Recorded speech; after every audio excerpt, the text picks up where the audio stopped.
Hey, Dario, it's Kim.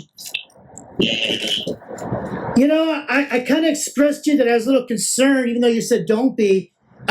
It really would be, if you're calling me, telling me I've probably crossed the line legally on something, but you don't give me a clarification as to exactly what, I would be concerned about that. Any normal person would. I don't know the details. I mean, you say I filmed somebody and they filed a complaint, or what's going on? No, so I know you're not going to believe me, but I'm actually trying to help you out, man. So basically what came down is, I guess you recorded some people, and anytime you mention pre-trial, like, it's not that hard, it's not that big of a world, right? Where you mention pre-trial on a video and then it gets back to me saying, hey, this guy might be your guy or whatever, right? So I guess there's just like law. This is just you can take it or leave it. I'm just trying to help you out.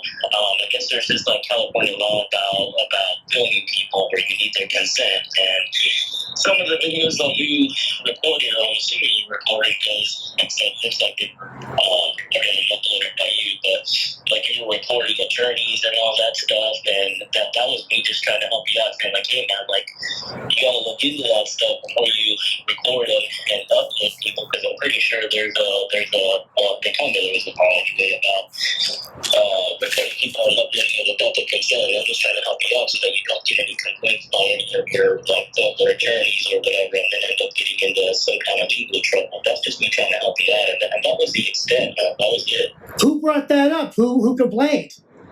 Well, like I said, it's not a big. Nobody complained. Nobody complained. It just made its way into my lap. I mean, because it's again, anytime I think you mentioned pre-trial on a couple of the videos, or somebody mentioned it. I'll be honest with you, like, I didn't even look at all the videos because I'm not trying to get you in trouble for anything. You know, I'm just trying to help you out. Say, hey, like, maybe you shouldn't be recording people without letting them know. You know, but again, it's take it or leave it. You know. Well, I mean, I don't know exactly what you're talking about. I know that I sat and had like a 9-minute conversation with a police officer at the police station, and which I showed him the evidence that I was attacked with brass knuckles, and tried to get him to take a report, and I got that recorded. And you know, he's a public servant, and he can have no expectation of privacy in a public spot. So, I mean, is that what you're talking about? Or I was watching a house. Here's another example. I was watching a house. Some people had been evicted, and the woman that had been evicted came to the house and tried to, push her way in. And she even tried to break into the house. And when I let her know, hey, you shouldn't be coming here because you've been evicted. The house. She said, you're threatening me. And I was glad I recorded it because I didn't threaten her. And I have to cover my ass, basically, because I did nothing wrong. No, that's what it is. And like I said, it's to me just trying to help you out. What exactly is it? What is it? Can you tell me? You must know. Like I told you, I didn't even watch all the videos, but there's a bunch of videos uploaded, and I guess some of them are attorneys or whatever that you were recording. Who brought this to your attention? I can't really tell you. Like I said, was it your superior? What's your superior's name? It wasn't them, man. It just, like I said, it just kind of fell in my lap. But so some random informant or what? What's that? Some random federal informant brought it to your attention? You kind of cut me off, but I said some random federal informant brought it to your attention. I can't give away too many details, but it's not like that, man. I'm telling you, I don't want you to make it into a bigger deal. I'm just telling you, like. Well, you made a big deal when you told me I crossed the line legally, and I don't know what you're talking about, so I can't address it unless you tell me specifics. Because I'm not alleging that you did. That's what I'm saying. You're making it seem like I'm accusing you of some kind of dissidence, and there's laws out there. Just be careful. That's all. I'm trying to help you. And I mean, but if these individuals aren't feeling like I broke the law. I don't know what's going on. I've gotten no word that I've broken the law or done anything questionable. You know, I then just continue doing what you're doing then. If you think it's all right and all that, then go ahead. But I'm just here trying to help you out. And that was the extent of it. And that's why my hospital texted me. I told her the same thing. Like, hey, I was just trying to help him out. I give him like a heads up. Like, when you report somebody, you mentioned pre-trial, like it gets back to me, you know? Or okay. So I mentioned pretrial. So I mentioned what? Pretrial release, like you guys, your office, or what?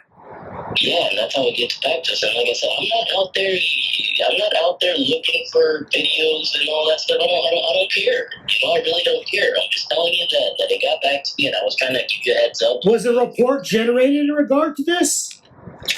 Okay. Was a report generated in regard to this? No, not that I'm aware of anyway. And was your superior aware of this? What do you mean? Your boss. Is it still that lady? I forgot her name. The lady. Is it still her? Oh, yeah, she's a lawyer. I think I might have gotten back to her first, but What's her name? I forgot it. I gotta go look at the business card that somebody gave to my wife. What's her name? Her name is Sue Miracle. That's right. I have it in the phone. Is it spelled Miracle like Miracle? So it did get to Sue Miracle, but you're saying she didn't generate a report in regard to this, or she did? No, man, I'm telling you, you're making it into a bigger thing than it really needs to be. Well, I mean, I'm on conditional pretrial release. You called me last week and gave me this cryptic warning that I may have crossed the line legally on something. And so I'm just trying to do my due diligence and follow up and figure out exactly what the hell's going on. That was literally it. But next time, if I hear anything, if you don't want me to call you and tell you, then I won't call and give you that stuff. Like, hey. Well, no, I want the information, but I just feel like giving me a little bit. It feels like it makes me feel distressed because it actually doesn't help me. Yeah, there's nothing else to give though. That's all there is to give. I didn't care enough to get more information because it doesn't matter. You're trying to make it another thing. Well, I mean, here's the point. Like, let's just say if there's 30 reported conversations reported by me or other people, and you're talking about one, then I'm not going to delete 30 reported conversations that I or others may have reported because I'm given this vague, warning that somebody had an issue with me reporting or me or somebody else reporting a conversation. Does it make sense? Yeah. And so if I don't know specifically what's going on, you're not giving me specifics. I'm flying blind here, and I don't know where to begin. That's why, when you told me this on Thursday, I just taken my pre-workout. I was about to go in the gym, so I didn't have the time to sit there and get involved. But I called you the next day. You said call me, and I tried. And I've been, it's been like six days now, and for me to, I got PTSD, so these kind of things, they kind of weigh heavy on me. I don't know what's going on, but it puts me in a proactive state. It gets me excited. It makes me wonder what's going on. Do I have to worry about my safety and concern for my well-being? Because, I don't know what's going on. And so that's why I ask you. Yeah, that's why I also was trying to relay some messages to Mahasi because she was also texting me pretty late, and I'm like, hey, tell her it's not a huge deal, I told her exactly what I just told you, like, hey, there were just some videos or something that were reported out there. Like I said, I didn't care enough to look into it because it doesn't have to be a bigger issue, If you want to continue reporting people, then continue reporting people, I'm not saying, everybody reports everything these days, and I don't report anything. well, most law enforcement does, They got body cameras. They've got things like that. They got body cameras. They got, for instance, right after I got out of federal custody, I got attacked by 5 Proud Boys, and then the gang unit pulled up, and I was able to get the body cams of all the officers who were trying to make an issue out of me getting attacked. And then when I look in the discovery, I see that there's a TSC report, a terrorist screening center report generated in regard to that matter, in which it said that I walked up to five guys and challenged them to fight, which was not true. So they were trying to make something out of nothing, and that's concerning to me because those 5 Proud Boys were communicating to the officers that I was out on pretrial release, and they were indicating to the officers that I had an ankle monitor. So that's going to put me in a proactive, hypervigilant state. Because, and I'm glad that I got the body cams of those officers to show what was going on. Because, you know, if people are attacking me and then like it's going to jeopardize my conditions of pretrial release being met, I'm going to take concern about that. I'm going to be very concerned about it for good reason. And so, you know, when I told you about that way back when, and everybody I told, they didn't listen. But if there's people that are attacking me and they're related to another federal defendant, I would think that that would be a federal matter. But nothing was ever done about it. And I kind of tend to think that nothing was done about it because I was being set up. I think it was an entrapment scheme, and I was being set up, and I didn't take the bait. I just took the beating. And I have a documented T11 vertebrae fracture from that incident. And still nobody cares. So I got to care about myself. I got to worry about myself because nobody cares about bad things that happen to me. As a matter of fact, I think they even want them to. So when you call me up with this cryptic warning about something, it's like, man, look, I'm doing the best I can because I got all kinds of crazy stuff happening in my life. And that's why I say what I say, you know, that I have to stand up for myself. And if you don't give me the tools to understand how to rectify the problem, then it's going to cause me distress and concern because it's like you're just creating in my mind a problem and I have no solution. No, I mean, like I said, I know you don't believe me, but I was just trying to help you out. I wasn't trying to make you stress or anything like that. And literally the information that I gave you is basically all of it, you know. So. My back was broken. I understand what you said. You say the same thing, but I'm giving you new information in each output of speaking that I give you. My T11 vertebrae, my back was broken, and I got that documented after I was assaulted by 5 Proud Boys shortly after getting out of federal custody. And then the local officers were trying to figure out ways to find me to be guilty of a crime. But fortunately for me, I had marks on me, so they had to declare me a victim because they were trying to declare me the aggressor. And so that's what I'm saying. If that happens, if under suspicious circumstances I get attacked by 5 people and there seems to be collusion with the police officers, and then a federal terrorism screening center report is written and generated in regard to the incident, it has all the hallmarks of a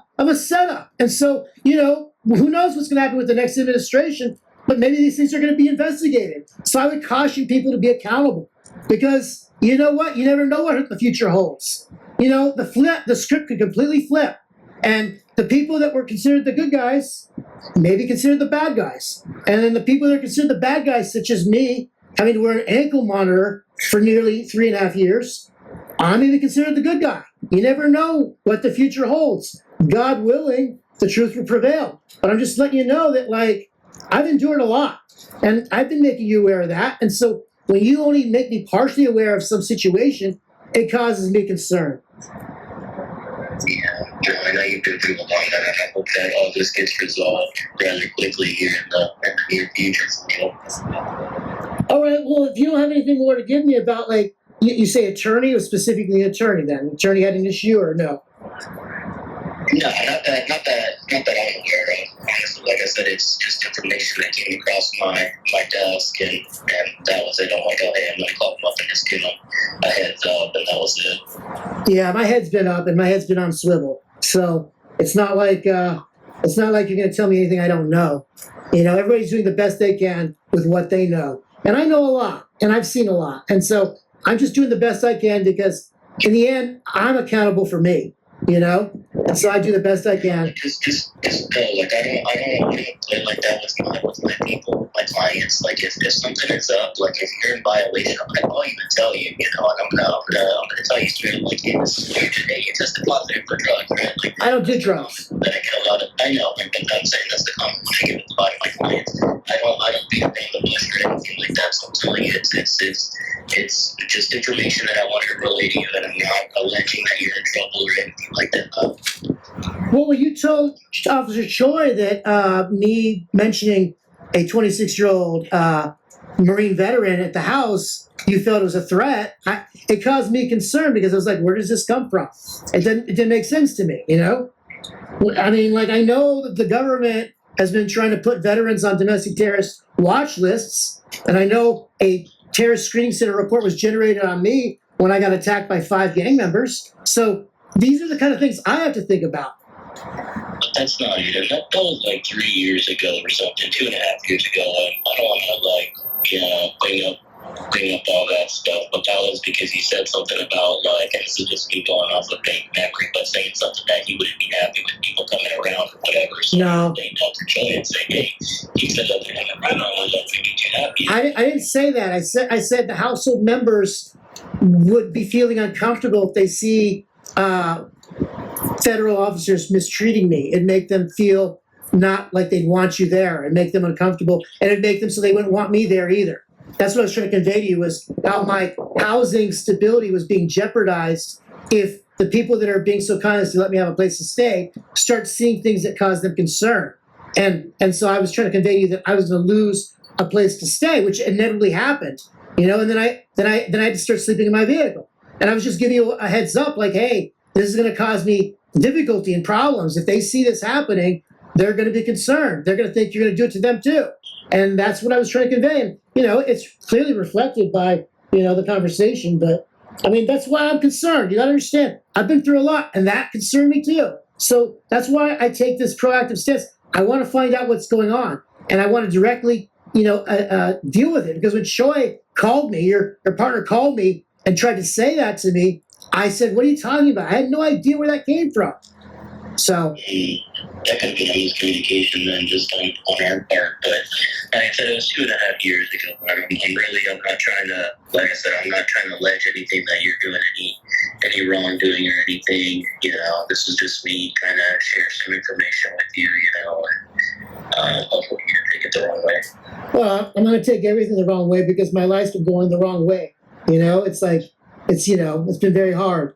It's been very hard on me, and I've been under a lot of pressure with all these indictments and all these charges. And so, of course I got to take things seriously. I've lost everything, right? I've lost everything. Sue Miracle, she gave my wife a business card and said, let us know if you have any problems. We'll remove him from the house. So a house that I paid for and I'm not allowed to live in, right? And my wife's so scared. So what's she going to do? She's going to take that as like a suggestion, just like I took it as a suggestion when you gave me some vague comment about you might be wanting careful about what's reported or whatever. It's like these vague suggestions, they become concerning. That's why I'm concerned, because they amount to like real tangible, aspects in my life that I can't ignore, because there's no innocent like vague suggestions. They have a much deeper, connotation to them, especially when dealing with law enforcement. So that's why I wanted to be proactive and figure out what was going on, because it caused me distress. All right. Well, that was all the information that I just wanted to relay. But like I said, if anything else comes up, I'll let you know. But that should be the end of it. All right then. Well, thank you for your time. All right. Have a good day. You too. Bye.